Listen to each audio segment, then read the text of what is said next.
Good morning everyone. Previous lecture में हमने class 7th का फर्स्ट लेसन स्टार्ट किया था इंग्लिश का, जिसका नाम था 3 क्वेश्चंस। उसका हमने फर्स्ट पार्ट फिनिश कर लिया था। आज हम उसका सेकंड पार्ट रीड करेंगे। सेकंड पार्ट रीड करने से पहले मैं आपको थोड़ा रिवाइज करवा देती हूँ कि फर्स्ट पार्ट में क्या था। तो एक राजा होता है, उसके दिमाग में एक विचार आता है कि अगर मुझे मेरे 3 क्वेश्चंस का आंसर मिल जाए तो मैं अपने जीवन में कभी भी फेल नहीं हो सकता। और वो 3 क्वेश्चंस क्या क्या थे? फर्स्ट क्वेश्चन था कि किसी भी चीज को करने का या किसी भी काम को करने का सबसे सही समय कौन सा होता है। सेकंड क्वेश्चन था कि कौन से वो लोग हैं जिसे उसे सुनना चाहिए, यानी किन लोगों की बातें उसे सुननी चाहिए। और थर्ड क्वेश्चन था कि कौन सा ऐसा काम है जो उसके लिए सबसे जरूरी है।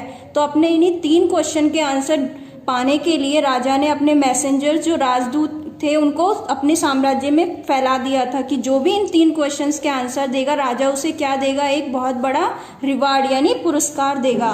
तो राजा के पास बहुत से बुद्धिमान आदमी आए, उनके सबके विचार अलग अलग थे, सबने तीनों क्वेश्चंस के आंसर अलग अलग तरीके से दिए, लेकिन राजा वो तीनों किसी के भी आंसर से सेटिस्फाई यानी संतुष्ट नहीं हुआ और उसने किसी को भी पुरस्कार नहीं दिया।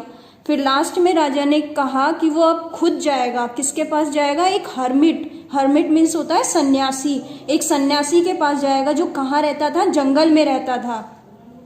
तो राजा उस सन्यासी के पास गया और उसके पास अपने तीनों क्वेश्चंस के आंसर जानने की कोशिश करता है। जब राजा सन्यासी के पास जाता है तो सन्यासी क्या कर रहा होता है?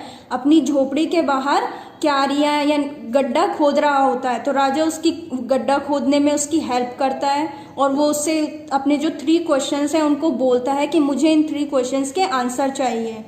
तो आगे अब हम पढ़ते हैं कि क्या होता है, कैसे राजा को अपने क्वेश्चंस के आंसर मिलते हैं। लास्ट हमने यहाँ तक रीड किया था, here comes someone running said the hermit. Hermit राजा से क्या कहता है कि सामने से कोई दौड़ता हुआ आ रहा है। अब इसका second part, the king turn round and saw a bearded man running towards them. The king turn round, राजा पीछे मुड़ा, एंड सा और देखा, ए बियर्डेड मैन यानी होता है दाढ़ी वाला आदमी, रनिंग टूवर्ड्स देम उनकी तरफ भागता हुआ आ रहा था। His hands were pressed against his stomach, उसके जो हैंड्स थे वो प्रेस्ड यानी उसने अपने हैंड्स से हाथों से दबा रखा था। प्रेस्ड मीन्स होता है दबाना। अगेंस्ट हिज स्टमक, अपने पेट को अपने हाथों से दबा रखा था। From which blood was flowing, जहां से क्या बह रहा था? खून। फ्लोइंग मीन्स बहना। उसने अपने पेट का वो हिस्सा दबा रखा था जहां से क्या बह रहा था? खून बह रहा था।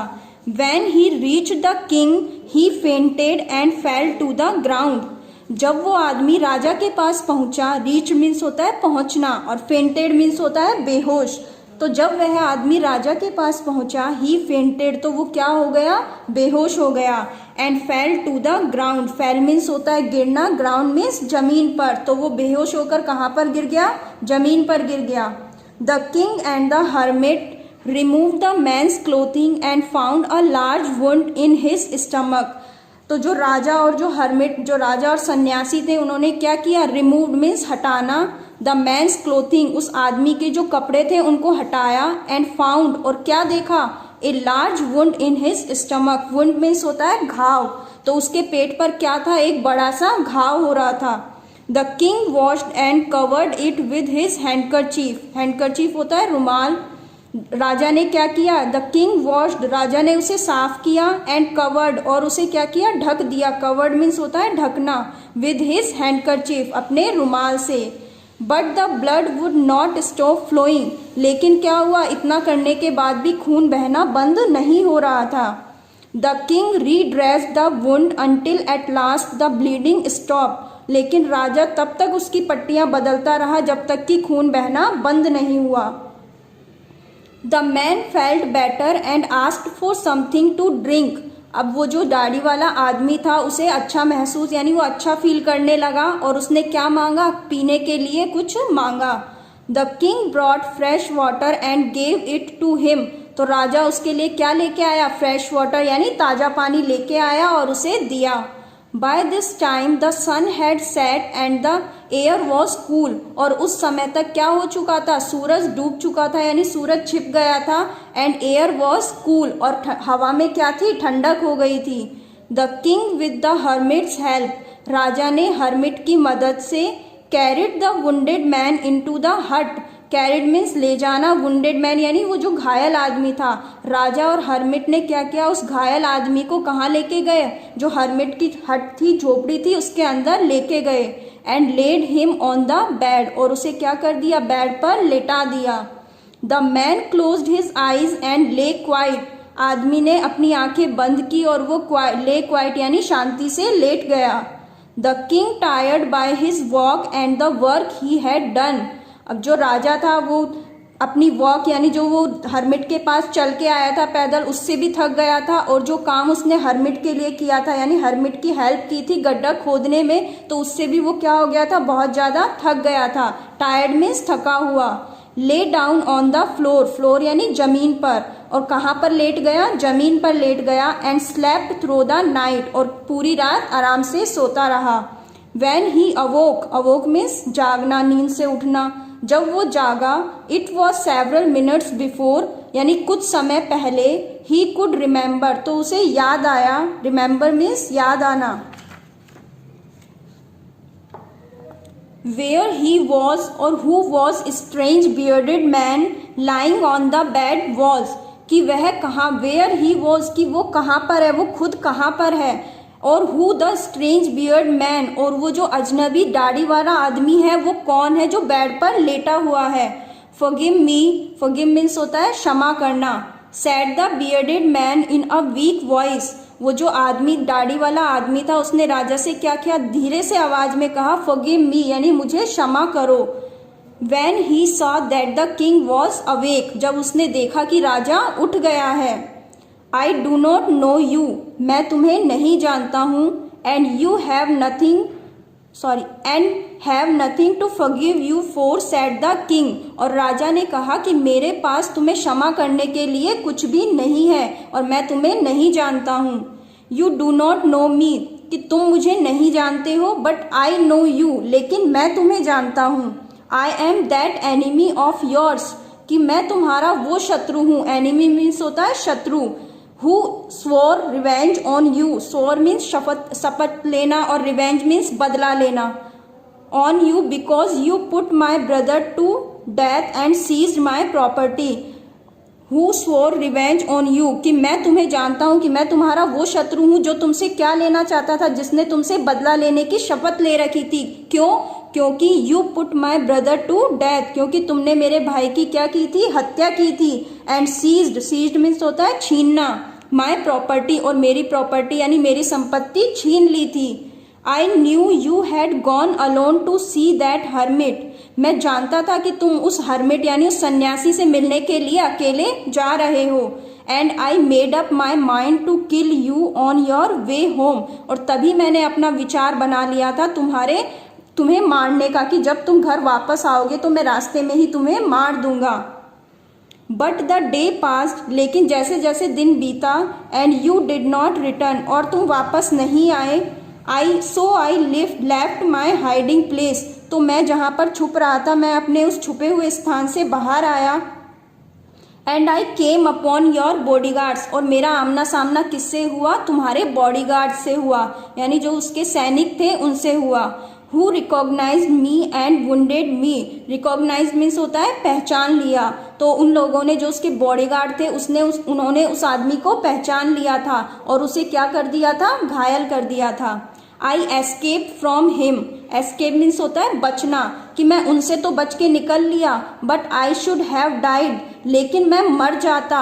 If you had not dressed my wounds, अगर तुम मेरे घाव पर मरहम पट्टी नहीं करते या मेरी देखभाल नहीं करते तो मैं क्या होता, अब तक मर जाता। I wished to kill you, मेरी इच्छा थी कि मैं तुम्हें क्या करूँगा, मारूंगा। And you have saved my life, और तुमने क्या किया, बदले में मेरा जीवन बचाया। नाउ इफ आई लिव, अब जब तक मैं जीवित रहूंगा, I will serve you as your most faithful servant, मैं क्या करूंगा, सर्व यानी तुम्हारी सेवा करूंगा, फेथफुल यानी विश्वसनीय, सबसे तुम्हारे विश्वसनीय सेवक के रूप में तुम्हारी सेवा करूंगा। And will order my sons to do the same, और मैं अपने पुत्रों को भी ऐसा ही करने की शिक्षा दूंगा। फॉरगिव मी, मुझे क्षमा करो। The king was very happy to have made peace with his enemy so easily and to have won him over as a friend. राजा को ये सब देख के बहुत खुशी हुई कि उसने कितनी आसानी से अपने शत्रु के साथ क्या कर ली है, मित्रता कर ली है, यानी जो उनके बीच में जो शत्रुता थी वो कितनी आसानी से शांतिपूर्ण तरीके से समाप्त हो गई है, और वो आदमी उसका क्या बन गया था, अब फ्रेंड बन गया था। ही नॉट ओनली फॉरगेव हिम, राजा ने न केवल उसे क्षमा किया था, बट सैड, लेकिन उससे कहा, he would send his servants, कि वह उसके साथ अपने सर्वेंट्स यानी सैनिकों को भेजेगा, जो उसके सेवक थे उनको भेजेगा। And his own doctor, on means होता है उसका खुद का जो पर्सनल जो डॉक्टर है, उसको भी उसकी देखभाल के लिए उसके साथ भेजेगा। And he promised to give back the man his property, और जो राजा ने उसकी प्रॉपर्टी जो छीनी थी उसे वापस देने का वादा किया। लीविंग द वुंडेड मैन, घायल आदमी को छोड़कर, the king went out of the हट, राजा कहाँ आ गया, झोपड़ी से बाहर आ गया। And looked round for the hermit, और हर्मिट को इधर उधर तलाशने लगा। Before going away he wished once more to get answers to his questions, जाने से पहले राजा की यह इच्छा थी कि वह एक बार फिर से अपने क्वेश्चंस के आंसर जान ले। The hermit was on his knees showing seeds in the beds, hermit के जब उसने देखा कि हर्मिट किस पे बैठा हुआ था, यानी अपने घुटनों के बल बैठा हुआ था, और क्या कर रहा था, वो जो उसने खड्डे खोद रखे थे, क्यारियां जो खोद रखी थी अपनी झोपड़ी के बाहर, उसमें क्या कर रहा था, बीज बो रहा था। That have been dug the day before, जो उसने एक दिन पहले खोदा था। The king went up to the hermit and said, राजा उस हर्मिट के पास गया और बोला, फॉर द लास्ट टाइम, कि अंतिम बार, I beg you to answer my questions wise man, कि मैं आपसे निवेदन करता हूं कि आप मेरे क्वेश्चंस के आंसर दो। You have already been answered, कि आपको अपने क्वेश्चंस के आंसर तो पहले से ही मिल चुके हैं। सेड द हर्मिट, हर्मिट ने कहा। Still bending down to the ground, जमीन पर झुके हुए ही उसने ये सब बातें राजा से कही। And looking up at the king as he stood before him, जो राजा उसके सामने खड़ा था उसे देखते हुए हर्मिट ने कहा कि आपको आपके क्वेश्चंस के आंसर तो पहले ही मिल चुके हैं। How have I been answered, कि मुझे अपने आंसर कैसे मिल गए हैं। व्हाट डू यू मीन, आपके कहने का क्या मतलब है। डू यू नॉट सी, क्या आपने नहीं देखा। रिप्लाइड द हर्मिट, हर्मिट ने जवाब दिया। If you had not pitied my weakness yesterday, pitied यानी दया करना, वीकनेस यानी उसकी जो कमजोरी थी, यस्टरडे यानी कल। वो कहता है if you had not pitied my weakness yesterday, अगर कल आपने मेरी कमजोरी पर दया नहीं की होती। And had not dug these beds for me, और इन क्यारियों को मेरे लिए नहीं खोदा होता। You would have gone away, तो तुम अब तक वापस चले गए होते। Then that man would have attacked you, और तब वो आदमी तुम पर अटैक यानी हमला कर चुका होता। And you would have wished you had stayed with me, और तब तुम्हारी यह इच्छा होती कि काश तुम मेरे साथ यहाँ पर रुक जाते। So the most important time was, तो इसलिए सबसे इम्पॉर्टेंट यानी सबसे महत्वपूर्ण समय कौन सा था। When you were digging the beds, जब तुम क्या कर रहे थे, क्यारियां खोद रहे थे।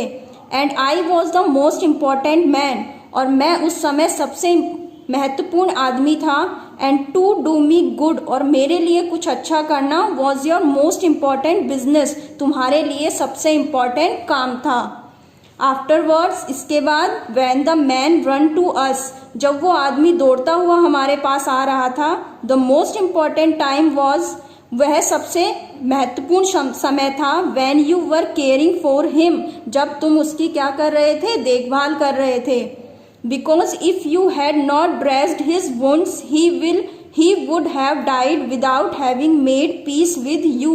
कि because if you had not dressed his wounds, अगर तुम उसके घाव पर मरहम पट्टी नहीं करते या उसकी देखभाल नहीं करते तो वह मर जाता। और कैसे मर जाता, बिना तुमसे शांति बनाए, यानी तुम्हारे साथ समझौता किए बिना ही वह क्या कर जाता, मर जाता। So he was the most important man, तो इसलिए वह सबसे महत्वपूर्ण आदमी था। And what you did for him, और जो कुछ भी तुमने उसके लिए किया, was your most important business, वो तुम्हारा सबसे जरूरी काम था। रिमेंबर देन, तो याद रखो, there is only one time, कि केवल एक ही समय महत्वपूर्ण होता है, that is important and that time is now, और वो समय कौन सा होता है, नाउ यानी प्रेजेंट, जिसमें हम अब जी रहे हैं, वही समय हमारे लिए क्या है, सबसे इम्पॉर्टेंट है। It is the most important time because it is the only time we have any power to act, कि यही सबसे महत्वपूर्ण टाइम होता है क्योंकि यही वो समय है जब हमारे पास किसी भी काम को करने की पावर होती है। The most necessary person is the person, और सबसे महत्वपूर्ण आदमी वह आदमी है you are with at a particular moment, कि उस समय आप जिस व्यक्ति के साथ होते हो वो आदमी आपके लिए सबसे जरूरी है। For no one knows what will happen in the future and whether we will meet anyone else, क्योंकि हम में से कोई नहीं जानता है कि फ्यूचर में क्या होगा, and whether we will meet anyone else, और हम किसी से मिल भी पाएंगे या नहीं। The most important business is to do that person good, और हमारा सबसे जरूरी काम क्या है, उस आदमी के लिए अच्छा करना। Because we were sent into this world, क्योंकि हमें संसार में भेजा ही इसी उद्देश्य से गया है, फॉर दैट पर्पज अलोन, कि हम किसी के लिए क्या कर सकें, कुछ अच्छा कर सकें। तो ये आपका लेसन यहाँ पर फिनिश होता है। अब आपको इसकी रीडिंग करनी है, और जो वर्ड मीनिंग आपको बताई थी वो आपको नोटबुक में नोट डाउन करनी है। Thank you.